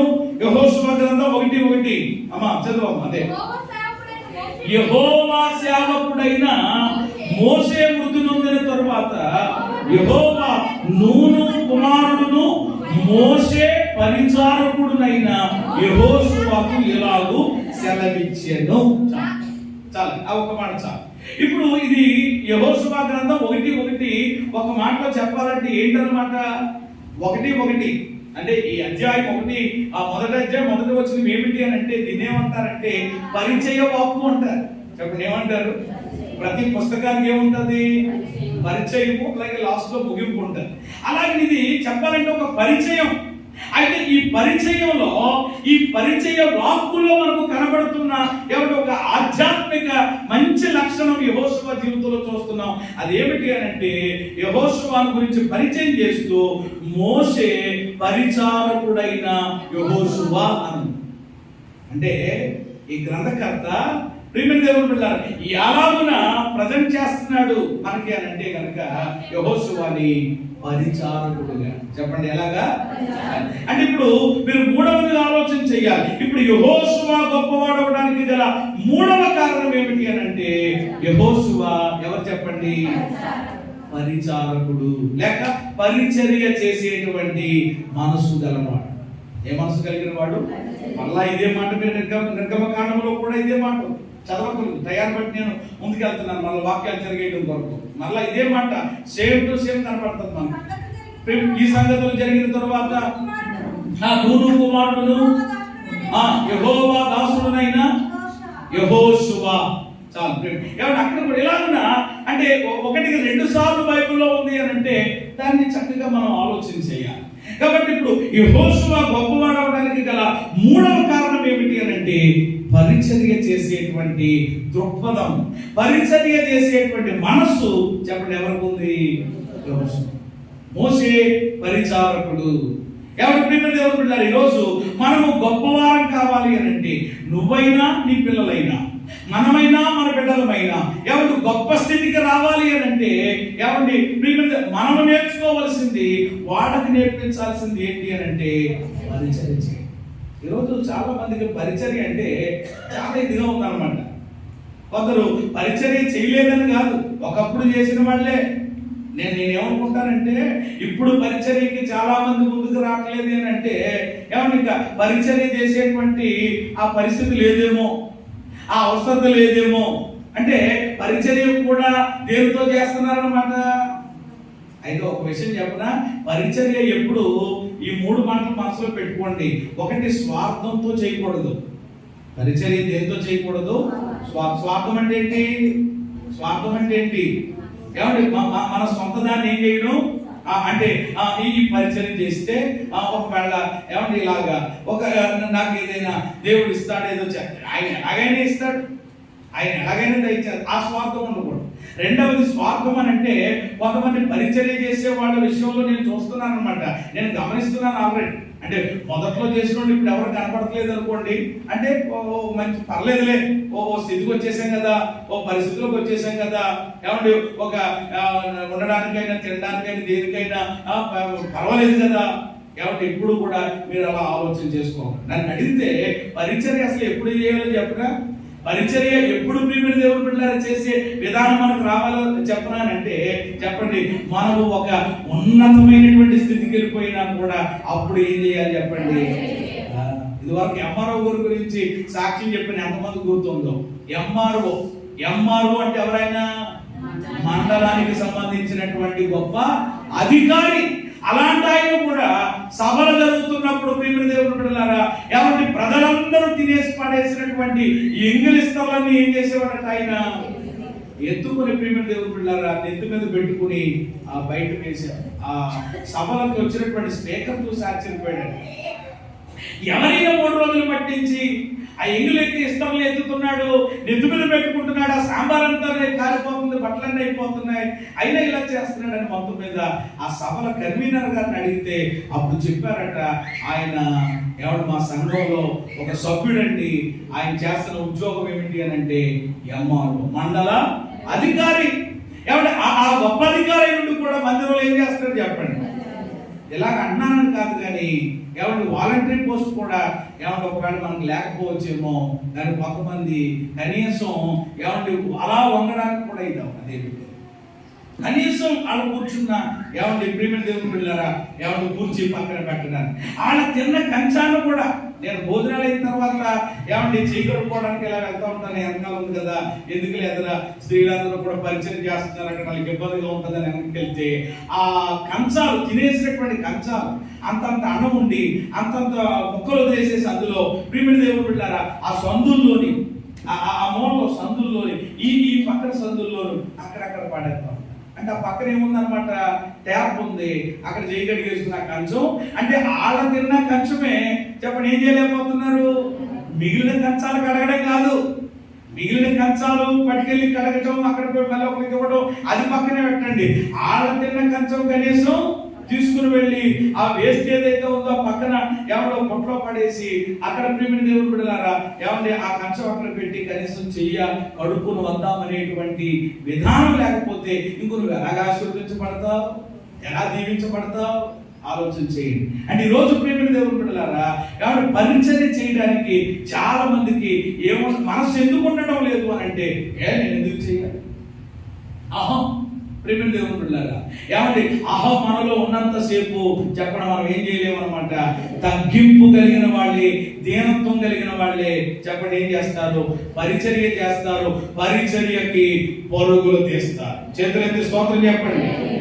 ఈరోజు చాలా మంది ఇంకొక మాట చెప్పనివ్వండి, ఇక్కడ కొంతమంది పరిచర్య చేసేవాళ్ళు కూడా ఏం చేస్తున్నారు తెలుసా, అందరూ పైనే చేస్తారట. ఎక్కడ చేస్తారు, పైనే చేస్తారట, కింద ఎవరు చేయరట. ఎందుకు కింద, అసలు పైన ఏంటి కింద ఏంటి నాకు అర్థం కాలేదు. ఇదేంటో ఇలా డివైడ్ చేసేరేంటి, మనం ఎప్పుడు ఇలా అనుకోలేదు కదా. ఎవరడిగినా కానీ పైన పైన పైన అంటే ఏంటి, పైన అంటే ఏంటండి, పైన అంటే ఆకాశం పైన కాదు. అక్కడికి వెళ్ళిన తర్వాత ఏం చేస్తాం, స్తుతించడం తప్ప అక్కడ తొడవడం ఓటం ఏముంటుంది ఇక. కాబట్టి పైన అంటే ఎక్కడ చెప్పండి, మందిరంలోనే. మందిరాన్ని ఏం చేయడు, తొడవడం, తడిగొట్టి ఎట్టడం ఇదేనంట. కిందేంటి మళ్ళీ అయ్యి బాబా బండి గిన్నెలు అక్కడ పాడైతే పాస్టర్ గారి ఇంట్లో గిన్నెలు మనం నేను తోడడం కడగడం పెట్టి చూసాక ఎంత విధానమో. దాన్ని కూడా ఏమంటారు చెప్పండి, స్వార్థమే అంటారు. అంటే నువ్వు కేవలం అంటే ఇక్కడ ఒక విషయం ఆలోచన చేయండి. ఇప్పుడు మందిరం పనే చేస్తే మరి దైవ సేవకుడు ఎవరు, దైవ సేవకుడు దేవుడికి సంబంధించినోడు కదా. ఏమంటే మాట్లాడరేమ్మా ఇలాంటి మాటలు కొన్ని రావన్నమాట. ఎలకే పడుతుంది గొంతులో కొంతమంది కింద. ఇప్పుడు ఒకవేళ పైనే నేను మందిరాన్ని శుభ్రం చేసి మందిరాన్ని క్లీన్ చేస్తాను అని అంటే ప్రియమైన దేవుడు ఆలోచించి ఇప్పుడు కింద ఉన్నటువంటి మరి ఆయన ఎవరు, ఎవరు ప్రియమైన దేవుడు బిడ్డలారా, కోట్లు మోసుకునేవాడా, బస్తాలు మోసుకునేటువంటి వాడా, ఎవరు కార్మికుడా, ఎవరు డ్రైవరా, ఇంకోట ఎవరు చెప్పండి, ఎవరు సేవకుడు, దేవుని సేవకుడు. ఏం చేయడానికి సేవకుడు. ఇప్పుడు ఉదాహరణ నేను ఏం చేస్తాను, మీకు వాక్యముతో పరిచర్య. దేవుడికి స్తోత్రం చెప్పండి. ఇదే పరిచర్య, ఇది దేవుడు నాకు ఇచ్చినది. వాక్యంతో మీకు ఏం చేయడం, ప్రతి ఆదివారం, ప్రతి శుక్రవారం, ప్రతి మంగళవారం ఎప్పుడు దేవుడి సన్నిధికి వచ్చి కూర్చున్న దేవుడి వాక్యముతో చెప్పండి ఏం చేయడం, పరిచర్య. మీకున్న సమస్యలను బట్టి ఏకరువు పెట్టి దేవుడి సన్నిధిలో ఏం చేయడం, ఏ పరిచర్య, ప్రార్థన పరిచర్య. మిమ్మల్ని అందరినీ ప్రభువుని స్తుతించండి, ఘనపరచండి అని ప్రభువుని ఆరాధింప చేయడం ఏ పరిచర్య, ఆరాధన. ఈ పరిచర్యలన్నీ ఎవరు చేస్తున్నారు, సేవకుడు చేస్తున్నాడు. అంటే ఇప్పుడు నువ్వు ఎవరికి పరిచర్య చేస్తున్నావు, సేవకుడికి. ఇప్పుడు ఇక్కడ బైబిల్లో ఏమని రాయబడ్డది, నూను కుమారుడును మోషే, అంతేనే కదా. కాబట్టి ఈ రోజు ప్రియమైన దేవుడు బిడ్డలారా నేను మందిరాన్నే ఊడుస్తాను, నేను మందిరాన్నే కడుగుతాను, అది నేను కిందకు రానండి నేను అంటే పాస్టర్ ప్రియమైన అంటరాని వాడా. ఏమన్నా ప్రియమైన దైవ సేవకుడి యొక్క కుటుంబం ప్రియమైన దేవుడు బిడ్డలారా ఏమన్నా ఒక అంటరానిటువంటి ఎంత ఏమంటే ఇప్పుడు దిగజారినటువంటి స్థితి అనమాట. నిజంగా ఏమనుకోవాలి చెప్పనా, ఏమంటే ప్రియమైన దేవుడు బిడ్డలారా దైవ సన్నిధిలోనైనా దైవ సేవకుని ఇంటిలోనైనా పరిచర్య చేయడం అది దేవుడు నాకు ఇచ్చినటువంటి భాగ్యం అనుకోవడం రావాలి. చేతులెత్తి స్తోత్రం చెప్పాలి. అది కలిగి ఉన్నాను కాబట్టి ఈ రోజు చెప్తున్నాను.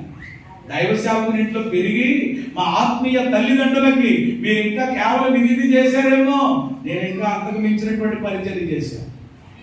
మీరు కేవలం ప్రియమైన గిన్నెలకు మాత్రం కడిగారేమో, ప్రియమైన దేవుడు బిడ్డలారా నేను ప్రియమైన దేవుడు బిడ్డలారా బాత్రూములు కడిగాను. అందుకే ఇక చెప్పుకోవాల్సినటువంటి పని అంతకు మించి బోల్డర్లు ఉంటాయి చెప్పుకోవడానికి.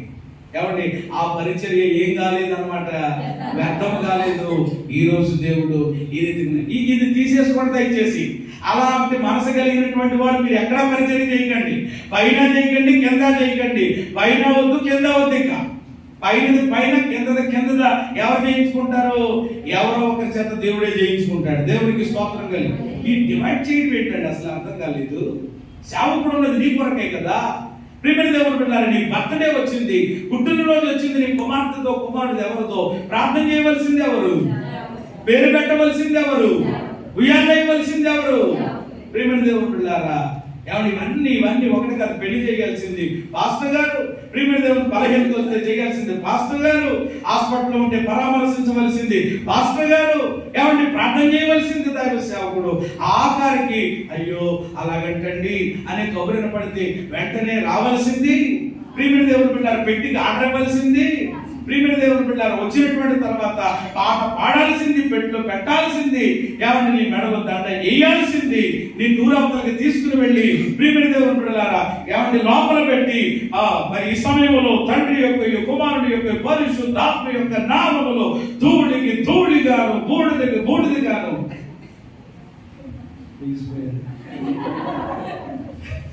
దేవుని నామమునకు మహిమ కలుగు. మొదటి నాడు ఎవరంటారు?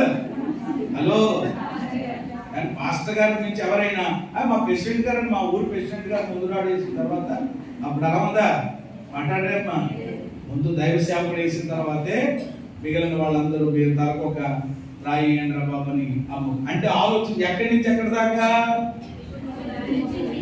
కాబట్టి ఇలాంటి ప్రియమైన దేవుని మధ్య లేని మరి సరైనటువంటి అజ్ఞానంతో కూడినటువంటి విధానాలు ప్రియమైన దేవుని పిల్లలు చేయకూడదు.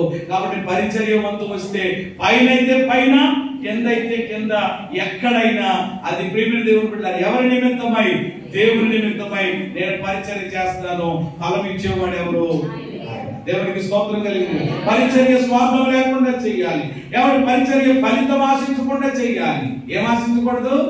ఇది చేస్తే దేవుడు ఏదో ఇచ్చేది ఆయన. ఫలం ఇవ్వకుండా ఉంటాడా? మాట్లాడేమ్మా. ప్రతిఫలం ఇవ్వకుండా ఉంటాడు ఆయన? ఇచ్చేవాడు ఆయన ఇస్తాడు. అయితే ఫలితం మనం ఆశించకూడదు. ఆశించి చేయడం స్వార్థం అవుతుంది. ఆశించకుండా దేవుడు ఆ పంపించాడు, ఆ ధన్యత ఇచ్చాడు, చేయి, నీకు రావాల్సిన ప్రతిఫలం ఇస్తాడు. ఎందుకంటే ఆయన పరిశుద్ధుల ఎడల నువ్వు చేసినటువంటి ఉపచారమును ఆయన మరిచిపోవడానికి, వారి ఎడల చూపినటువంటి ప్రేమను మరవడానికి దేవుడు ఎవరి కాదు బైబిల్లో. దేవుడు అన్యాయస్తుడు కాదు. దేవుడు ప్రతిఫలం ఇస్తాడు. దేవుడు నీకు నీ బిడ్డలకి గొప్ప కృపను దేవుడు ఇస్తాడు. కాబట్టి స్వార్థం లేకుండా చెయ్యాలి, ఫలితం ఆశించకుండా చెయ్యాలి. మూడవ మాట కూడా చెప్పనివ్వండి, మనుషులు చూడాలని పరిచర్య చేయకూడదు. ఎవరు చూడాలని? కొంతమంది ఉంటారండి, ఎవరు చూడాలన్నమాట? అయ్యగారు ఉన్నారా? ఎవరు కనపడాలన్నమాట? ఒకటి తుడుతున్నప్పుడు కూడా ఎవరు కనపడాలి అని కూడా సౌండ్ పెంచాలన్నమాట. ఎవరు చూడాలనండి? అయ్యగారు చూడాలను, అమ్మగారు చూడాలను, మనుషులు చూడాలను, ఎవరు చూడాలని కాదు. మనము చేసేటువంటి పరిచర్య చెప్పండి, ఎవరు చూడాలి? దేవుడు చూస్తే చాలు. ఎవడు చూసి ఆయన ఏమిస్తాడు?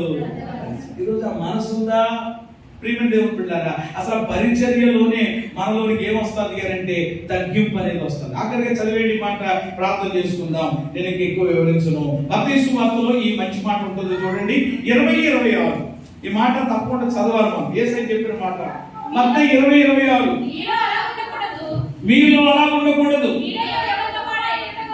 మీలో ఎవరు గొప్పవారై ఉండకూడదు, వాడు మీకు ఏమై ఉండాలి? చూసారా? గొప్పవాడై ఉండబోలిన వాడు ఏమై ఉండాలి అని అంట? పరిచారకుడై ఉండాలి. ఎందుకనంటే 28వ వచనం కూడా చదివేయండి. 28వ వచనం, అలాగే మనుష్య కుమారుడు పరిచారము చేయుటకు, చేయించుకోవడానికి రాలేదు, పరిచర్య. ఈరోజు ఎవరు గొప్ప వాళ్ళై ఉండాలని కోరుకుంటారో వాళ్ళు ఏం చేయాలంట? పరిచారకుడై ఉండాలి. పరిచర్య ఎవరు చేసేటువంటి మనసు కలిగి ఉండాలి.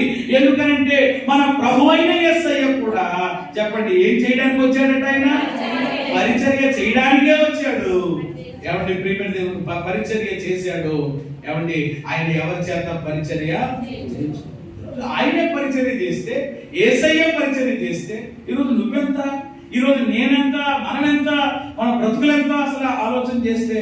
కాబట్టి పరిచర్యకి ఎవరు దేవుని పిల్లలు చెప్పండి ఏమవ్వకూడదు? దుమ్మా పట్టకూడదు. పరిచర్యకి ఎవరో కూడా ప్రియమైన దేవుని బిడ్డలారా ఎవరిని వెనక్కి వెళ్ళకూడదు. పరిచర్య విషయంలో అశ్రద్ధగా ఉండకూడదు. నన్ను అడిగితే పరిచర్యకు దేవుని పిల్లలు ఎప్పుడు ఏం చేయాలి? పరుగులు తీయాలి. హల్లెలూయా. ఎక్కడ ఉంటుందా పరిచర్య?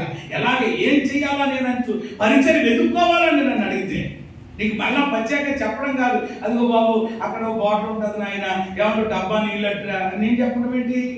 ఆ డబ్బా చూడగానే ఖాళీగా కనపడింది. మహా అయితే 30 రూపాయలు. ఏమంటే బండి వేసుకెళ్ళిపోయి ఏమంటే ప్రియమైన దేవుని బిడ్డలారా ఇది ఎండాకాలం కాబట్టి ఏమంటే అక్కడ ఆ బాటిల్ పెడితే చక్కగా నీళ్ళు ఎవరు తాగుతారు. అది కూడా ఒక పరిచర్య. అది మళ్ళా నీకు ఏమంటే చెప్పాల్సినటువంటి పని లేదు. అక్కడ అది కనబడింది, నాకెందుకులే అని అనుకోవడం కాదు, తప్పుకోవడం కాదు. దాన్ని ఏమంటే ఎలా చేయాలి అనేటువంటి ఆ మనసు దృక్పథం మనకు ఉండాలి తప్ప ఏమంటే అలా ఉంటేనే దేవుడు మనల్ని ఆశీర్వదిస్తాడు. ఏమంటే ఈరోజు ఏమంటే ఆ పరిచర్య విషయంలో మనం ఏ విధంగా ఉన్నామని ఎవరికి వాడు రోజు నా జీవితంలో కూడా నేను ఎప్పటికైనా చెప్పుకుంటాను. ఆ రోజు చేసినటువంటి పరిచర్య ఈ రోజు ఏమంటే అనేక మందికి ఆశీర్వాదకరంగా నిలబెట్టింది అని చెప్పడంలో ఏమాత్రం సందేహం లేదు. మనం చేసినటువంటి పరిచర్య ఎప్పుడు కూడా చెప్పండి ఏం కాదు, వ్యర్థము కాదు. ఇక్కడ దేవుడు మనకు ప్రతిఫలం ఇస్తాడు, పరలోకంలో మనకు అంతకంటే గొప్ప బహుమానము ఇస్తాడు. కాబట్టి పరిచర్య విషయంలో ఇక మీకే నేను విడిచిపెడుతున్నాను, గొప్పవారు అవ్వాలి అని కోరుకుంటే చెయ్యండి. లేదంటే ఇప్పటికే మేము చాలా చాలా చాలా చాలా గొప్పవాళ్ళం అయిపోయాం అనుకుంటే ఏమంటే మీరు చేయాల్సిన పనే లేదు నన్ను అడిగితే. చివరిగా చెప్పాలి అని అంటే ఇంకా నేను వివరించిన మాట చెప్పి ముగిస్తాను. యెహోషువ 24:15 కట్టడ వాక్యం మీరు చదవద్దు. ఇక నేనును నా ఇంటి వారును యెహోవాని సేవించు. ఏమన్నాడు యెహోషువ? ప్రియమైన దేవుని బిడ్డలారా ఇది ఈ మాట మనకి ఏం నేర్పిస్తుంది అని అంటే కనుక యెహోషువ గొప్పవాడవడానికి గల 4వ కారణం గొప్ప తీర్మానము కలిగిన వాడు. ఏం కలిగిన వాడు? గొప్ప తీర్మానము కలిగిన వాడు. ఏ విషయంలోనంటే ప్రియమైన దేవుని బిడ్డలారా దేవునిని సేవించే విషయంలో, దేవునిని ఆరాధించేటువంటి విషయంలో అస్థిరులైనటువంటి ఇశ్రాయేలీయుల ప్రజల మధ్యలో యెహోషువ ఏం చేస్తున్నాడు? తీర్మానం. ఎలాంటి ప్రజల మధ్యలో? అస్థిరులు. ఇశ్రాయేలీయులు మామూలు కాదు, మనబెచ్చే అస్థిరులు. స్థిరంగా ఉండరు, గంటకు ఒక రకంగా అంటారు చూసారు, అలాంటి రకం ఇశ్రాయేలీయులు. అలాంటి అస్థిరుల మధ్యలో యెహోషువ ఏమంటున్నాడు? నేనును నా ఇంటి వారును యెహోవాని. మీరు అవ్వకపోతారో, మీరు చేస్తారో, మీరు చెయ్యరో, మీరు ఇస్తారో, మీరు ఇవ్వరో, మీరు వస్తారో, మీరు రారో, నాకైతే ఎవరి సంబంధం లేదు. నేను నా ఇంటి వారు మాత్రం గొప్ప తీర్మానం చేశాను. కాబట్టి ఆ తీర్మానం కలిగిన వాడు కనుకనే చెప్పండి దేవుడు యెహోషువని ఏం చేశాడు? ఇశ్రాయేలీయులు ప్రజలందరి ఎదుట గొప్ప చేశారు. ఇలా చెప్పుకుంటూ పోతుంటే ఈ విషయాలైనా ఇంకా ఇంకా ఇంకా ఎన్నెన్నో సుగుణాలు యెహోషువ జీవితంలో ఉన్నాయి. కాబట్టి ఈరోజు మన బ్రతుకుల్లో కూడా ఆధ్యాత్మికంగానైనా భౌతికంగానైనా ఏ రీతిగానైనా మనం దీవించబడాలంటే ఖచ్చితంగా ఈ లక్షణాలు మన జీవితంలో చాలా అవసరం. కాబట్టి ఈ నెలలో దేవుడు మనకి ఇస్తున్న వాగ్దానం చెప్పడం ముగిస్తాను. నిన్ను గొప్ప చేయ మొదలు పెట్టేదను అని ప్రభు చెప్తున్నారు. ఆయన మనల్ని ఏం చేస్తారట? యెహోషువకు వాగ్దానం ఇచ్చారు, ఆయన పట్ల వాగ్దానం నెరవేర్చారు. అలాగే మన జీవితంలో కూడా వాగ్దానం దేవుడు. అయితే ఈ వాగ్దానం మనలో ఎప్పుడు సంపూర్ణమవుతుంది, ఎప్పుడు కార్యసిద్ధి అవుతుంది అని అంటే కనుక యెహోషువలో ఎలాంటి లక్షణాలు ఉన్నాయో అలాంటి లక్షణాలు మనము కూడా కలిగి. ఇప్పుడు చెప్పండి, యెహోషువ గొప్పవాడవడానికి మొదటి కారణం వేకువనే లేచి అనుభవం కలిగిన వాడు. అంటే ఎర్లీ మార్నింగ్ ప్రేయర్ అనుభవం కలిగి ఉండాలి. వేకువనే లేచి దేవుని సన్నిధిలో ప్రార్థించే అనుభవం కలిగి ఉండాలి. రెండవదిగా ఏం కలిగిన వాడు? విధేయత మనలో ఉండాలి. వాక్యానికి, సేవకునికి, దేవునికి లోబడేటువంటి విధానం మన బ్రతుకుల్లో ఉండాలి. అప్పుడే దేవుడు మనల్ని గొప్ప చేస్తాడు. మూడవది పరిచర్య చేసే మనసు ఆయనలో ఉంది. తగ్గింపు మనసు, దీనత్వం కలిగిన మనసు ఆయనలో ఉండగలిగినే దేవుడు గొప్ప నాయకుడిగా యెహోషువను మోసే తర్వాత దేవుడు చేశాడు. నాలుగవదిగా ఏం కలిగిన వాడు? గొప్ప తీర్మానం చేయవలసి వచ్చినప్పుడు ఎక్కడ జంకలేదు. వాళ్ళు ఏమనుకుంటారు అనుకోలేదు, రాజీ పడలేదు, రోషంగా తీర్మానం చేశాడు, ప్రభు కొరకు జీవించాడు. కనుకనే యెహోషువ దేవుడు ఏం చేశాడు చెప్పండి? గొప్ప. ఈ లక్షణాలు మన బ్రతుకులో, మన జీవితాల్లో కూడా కలిగి ఉందాం. ఈ వాగ్దానం యొక్క ఫలితాన్ని, ఈ వాగ్దానం యొక్క సారాన్ని మన జీవితంలో అనుభవిద్దాం. అట్టి కృప ప్రభు మనందరికీ దయచేయునుగాక.